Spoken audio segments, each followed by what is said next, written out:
안녕하세요. 연애 2년 반, 결혼한 지는 2년 된 30대 중반의 여성입니다. 어차피 이혼하기로 마음은 먹었지만 그래도 왠지 제 얼굴에 침뱉기인 것 같아 가족이나 가까운 사람들한텐 말 못하겠고 그래도 위로는 받고 싶어서 이렇게 사연을 쓰게 되었어요. 저는 대학 동창으로부터 남편을 소개받았습니다. 사실 제가 소개팅을 원했던 건 아니고 그쪽에서 우연히 제 사진을 보고 제 동창에게 다리를 놔달라고 했다고 들었습니다.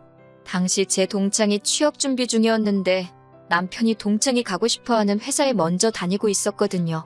정보 하나라도 더 얻어내고 싶었던 건지 저한테 자기 얼굴을 봐서라도 한 번만 나가달라고 밥만 먹고 집에 와도 된다고 하도 애걸복걸을 해서 남편을 만나게 되었네요. 상황이 그렇다 보니 큰 기대도 없었고 정말 밥이나 먹고 오자라는 심정이었어요. 그런데 예상외로 남편과 코드가 잘 맞더라고요. 대화를 나눠보니 논리적이고 이성적인 사람 같았고 또 제가 영화랑 음악을 좋아하는데 남편도 저와 비슷한 취향을 가지고 있었고요. 여러모로 말이 잘 통하니까 시간 가는 줄 모르고 대화를 나누게 되었고 그렇게 저희는 얼마 지나지 않아 연인 사이가 되었습니다. 사귄 지 2년쯤 되었을 무렵 남편은 저에게 정식으로 프로포즈를 해왔고 저도 결혼을 한다면 이 사람과 한다고 생각해왔기에 큰 고민하지 않고 프로포즈를 받아주었습니다. 하지만 본격적으로 결혼 준비를 하면서 큰 고비가 있었습니다. 돌이켜 생각해보면 그때 파혼을 했어야 했는데 제가 어리석었어요. 결혼 이야기가 나오고 나서 가장 껄끄럽지만 해야만 했던 대화가 돈 이야기였습니다.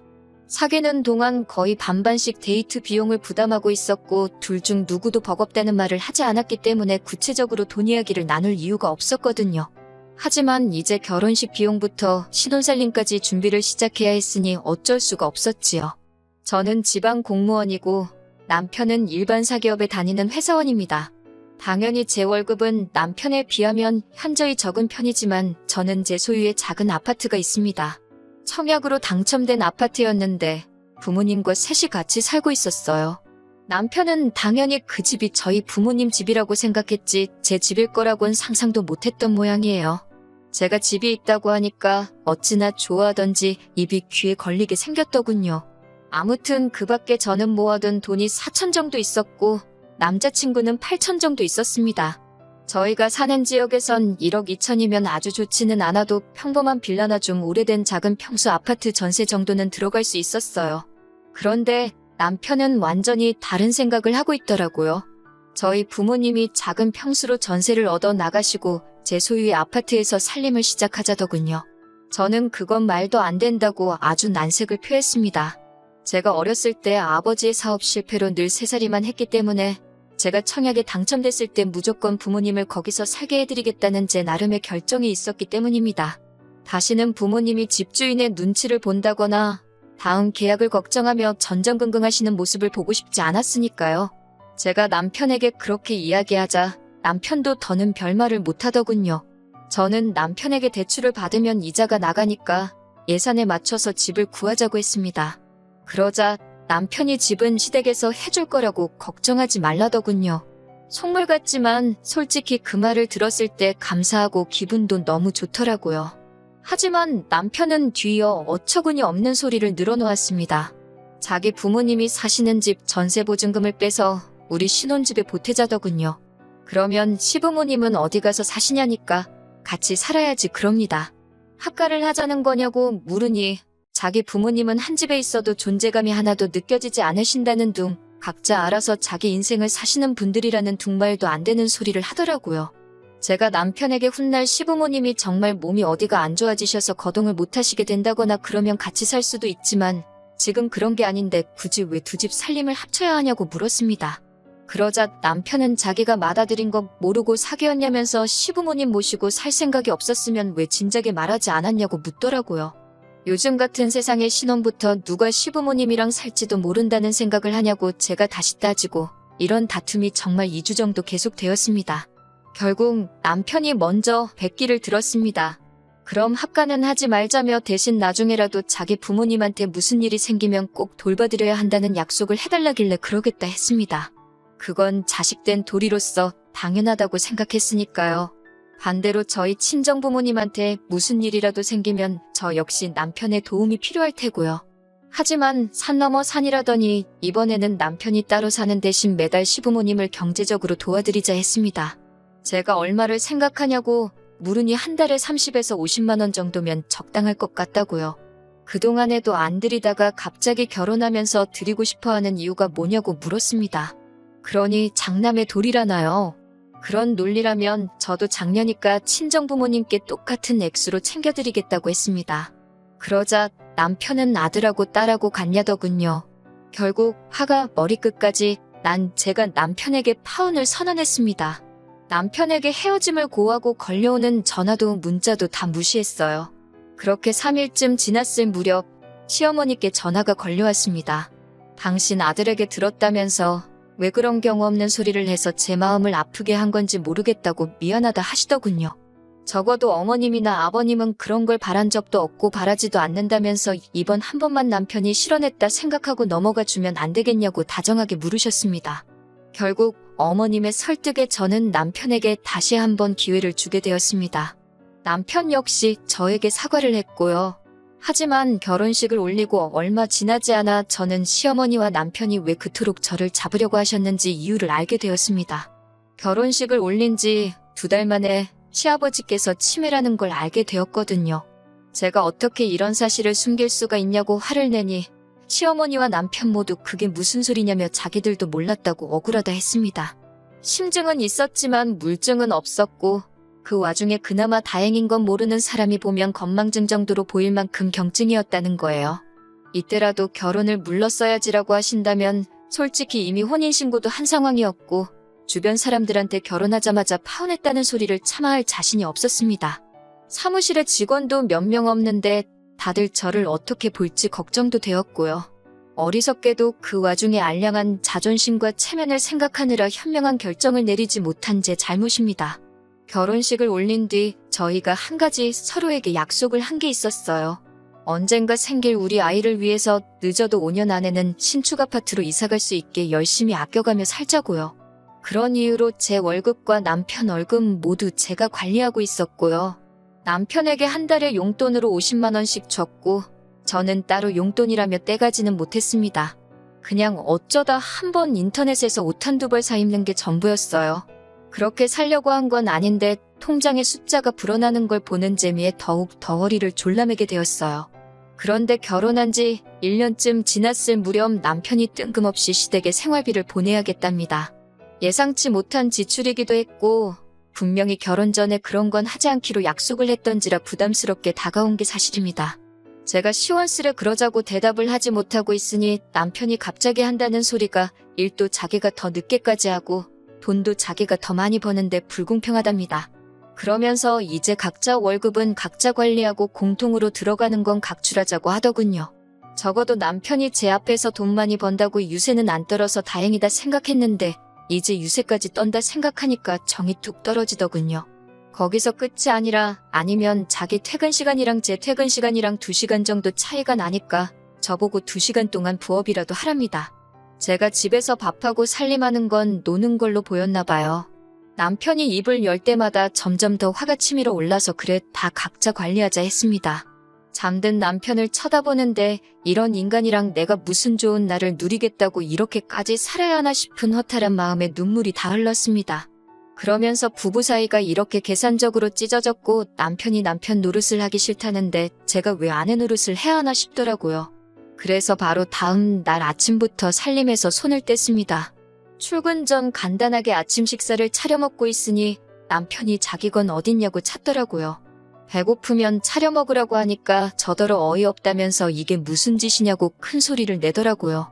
생활비도 반반 내는데 집안일도 반반 하자니까 자기가 한 말이 있어서 그런지 제대로 반박도 못하고 시근덕거리면서 출근을 하더군요. 점심 무렵 빨래를 하려고 세탁실에 가니 남편의 셔츠며 양말이며 속옷이 제 빨래하고 섞여 있는데 그것마저도 꼴보기가 싫어서 다 골라내어 구석에 처박아 버렸습니다. 청소도 제가 주로 머무는 공간만 위주로 하고 말았고요. 그렇게 며칠이 지속되니 남편이 집안 꼴이 이게 뭐냐며 생난리를 쳤습니다. 예전에는 남편이 이런 식으로 시비를 걸어오면 저도 받아치기도 하고 결국 서로 화해도 하게 되고 그랬는데 이젠 그런 과정도 너무 피곤하고 짜증나서 아예 무시를 해버렸어요. 그러자 남편이 슬슬 제 눈치를 살피더라고요. 언젠가부턴 술자리도 줄이고 적어도 자기 일은 스스로 챙겨서 하려고 하더군요. 문제는 그런 남편의 조금은 달라진 모습을 봐도 아무런 느낌이 없었다는 거예요. 제 마음이 풀어지지도 않았고 무미건조한 상태였습니다. 이혼을 하지 않았던 이유는 둘 다 지인도 많고 직장 생활에 있어 이혼을 하면 흠이 될 수도 있겠다 싶었거든요. 호사가들 입에 오르내리기도 싫어서 그냥 각방 생활하며 쇼윈도 부부로 지내게 되었어요. 양가 어른들 앞에서는 그냥 아무렇지 않은 척했지만 친정 어머니는 어느 정도 눈치를 채신 것 같았습니다. 아무튼 그런 생활을 8개월쯤 했을 때입니다.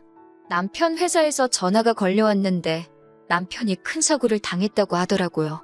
아무리 미워도 제 남편인데 그 이야기를 듣는 순간 가슴이 철렁 내려앉는 것 같았습니다. 정신없이 남편이 있다는 병원으로 향했어요. 화상사고였습니다. 제법 범위가 커서 앞으로 몇 차례 더 수술을 해야 할 거라고 하더라고요. 정신 못 차리고 누워있는 남편을 보고 있으니 마음이 좋지가 않았습니다. 그나마 직장에서 다친 거라 산재 처리가 될 거라고는 했지만 화상으로 인한 성형수술은 비급여가 많아서 어쩔 수 없이 어느 정도는 남편이 부담을 해야 하는 상황이었어요. 얼굴이나 목같이 보이는 부위라서 수술을 안 할 수도 없는 상황이었고요. 그래도 일전에 제가 들어뒀던 보험도 있고 해서 큰 문제는 없겠다 싶었습니다. 그런데 얼마 뒤 퇴원한 남편이 밖에서 커피 한잔 하자고 절 불러내더라고요. 기껏 나갔더니 저를 앞에 앉혀놓고 돈 이야기를 꺼냈습니다. 당연히 듣자마자 남편 말이 끝나기가 무섭게 거절했어요. 각자 알아서 관리하자던 건 당신이지 않냐고. 그런데 이제 와서 나한테 그러는 거냐고요. 당신도 알다시피 난 당신보다 한참 못 벌고 일도 조금밖에 안 하는데 내가 어떻게 당신을 도와주냐고 하니 난리가 났습니다. 저더러 피도 눈물도 없다는 둥, 아무리 그래도 배우자가 아픈데 그렇게 매정할 수가 있냐는 둥, 어떻게든 제가 죄책감을 느끼게 하려는 사람 같았습니다. 제가 보험에서 돈 나오는데 왜 나한테 난리냐니까 그 보험 해지했답니다. 쓸데없는 보험 같아서 실비고 뭐고 다 해지했대요.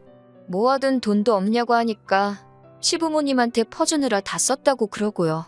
저는 됐다고 더 할 이야기 없다고 자리를 먼저 일어났고 그때부터 시부모님한테 전화가 걸려오기 시작했습니다. 받지 않았어요. 받아봤자 전에 그러셨던 것처럼 사탕 발린 말로 절 이해해 주시는 척하면서 결국은 제 뜻을 꺾으실 분인 걸 알고 있었으니까요.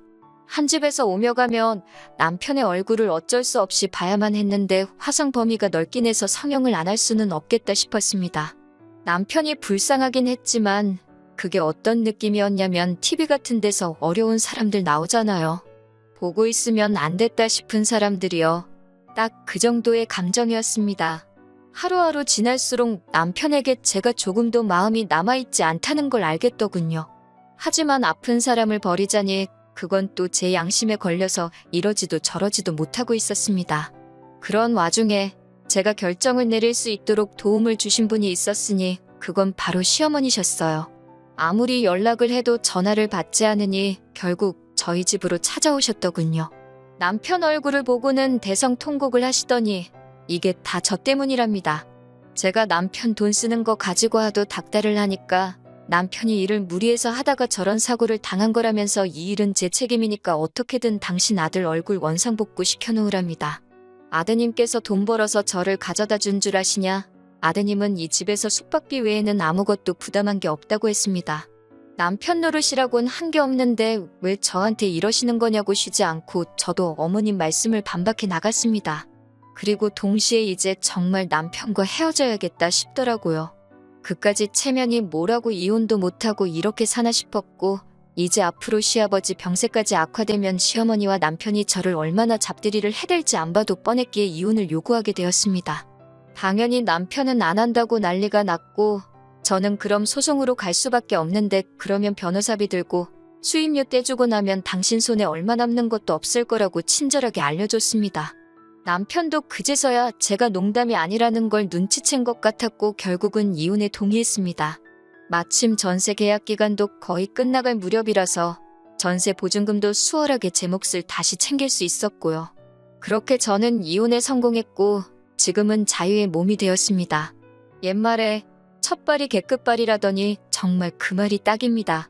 처음부터 파혼했으면 서류가 지저분해질 일도 없었을 텐데 그 생각만 하면 억울하고 화가 나긴 하지만 지금이라도 이렇게 벗어날 수 있어서 다행이라고 생각합니다. 당분간은 저도 운동 좀 하고 취미생활 좀 하면서 살고 싶어요. 친정 부모님과도 좋은 시간 보내면서요.